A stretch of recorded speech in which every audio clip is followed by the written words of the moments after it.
ഉത്തര മഹാസമതലത്തിൻ്റെ പ്രാദേശിക വിഭജനങ്ങളിൽ പെട്ടതാണ് പഞ്ചാബ് ഹരിയാന സമതലം. രാജസ്ഥാൻ സമതലത്തിൽ നിന്ന് കിഴക്കോട്ടും വടക്ക് കിഴക്കോട്ടും സഞ്ചരിച്ചാൽ ഉത്തരേന്ത്യൻ സമതലം ക്രമേണ ഫലഭൂയിഷ്ഠമായ ഒരു സമതലമായി മാറുന്നത് നമുക്ക് കാണാൻ കഴിയും. രാജസ്ഥാൻ സമതലത്തിൻ്റെ കിഴക്കും വടക്ക് കിഴക്കുമായി വ്യാപിച്ചിരിക്കുന്ന സമതല ഭാഗമാണ് പഞ്ചാബ് ഹരിയാന സമതലം. ഉത്തരേന്ത്യൻ സമതലത്തിൻ്റെ പടിഞ്ഞാറ് ഭാഗമാണിത്. യമുനാ തീരം വരെ വ്യാപിച്ചിരിക്കുന്ന ഈ സമതലത്തിൻ്റെ കിഴക്കൻ അതിര് യമുനാ നദിയാണ്. ഇന്ത്യയിൽ പഞ്ചാബ്, ഹരിയാന, ഹിമാചൽ പ്രദേശ്, പഞ്ചാബ്, ഹരിയാന, ഹിമാചൽ പ്രദേശ് എന്നീ സംസ്ഥാനങ്ങളിലായി വ്യാപിച്ചിരിക്കുന്ന ഈ സമതലത്തിൻ്റെ വ്യാപ്തി ഏകദേശം 1.75 ചതുരശ്ര കിലോമീറ്ററാണ്.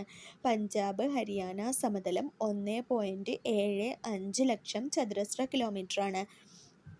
ഈ സമതലത്തിൻ്റെ പ്രധാന ഭാഗമായ പഞ്ചാബ് സമതലം മുഖ്യമായും സത്ലജ്, ഝലം, ചിനാബ്, രവി, ബിയാസ് എന്നീ നദികൾ വഹിച്ചുകൊണ്ടുവരുന്ന അവസാദങ്ങൾ നിക്ഷേപിക്കപ്പെട്ട് രൂപം കൊണ്ടതാണ്.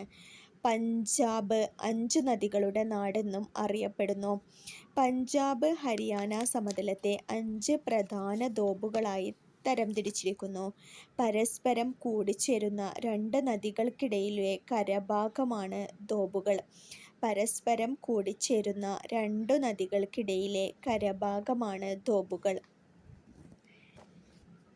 ബിസ്ത് ജലന്ധർ ദോബ് ബിയാസ്, സത്ലജ് എന്നീ നദികൾക്കിടയിൽ സ്ഥിതി ചെയ്യുന്നു. ബാരി ദോബ് ബിയാസ്, രവി നദികൾക്കിടയിൽ സ്ഥിതി ചെയ്യുന്നു. രജ്ന ദോബ് രവി, ചിനാബ് നദികൾക്കിടയിൽ സ്ഥിതി ചെയ്യുന്നു. ഛാജ് ദോബ് ചിനാബ്, ഝലം നദികൾക്കിടയിൽ സ്ഥിതി ചെയ്യുന്നു. സിന്ധ് സാഗർ ഝലം, ചിനാബ് നദികൾക്കും സിന്ധു നദിക്കും ഇടയിൽ സ്ഥിതി ചെയ്യുന്നു.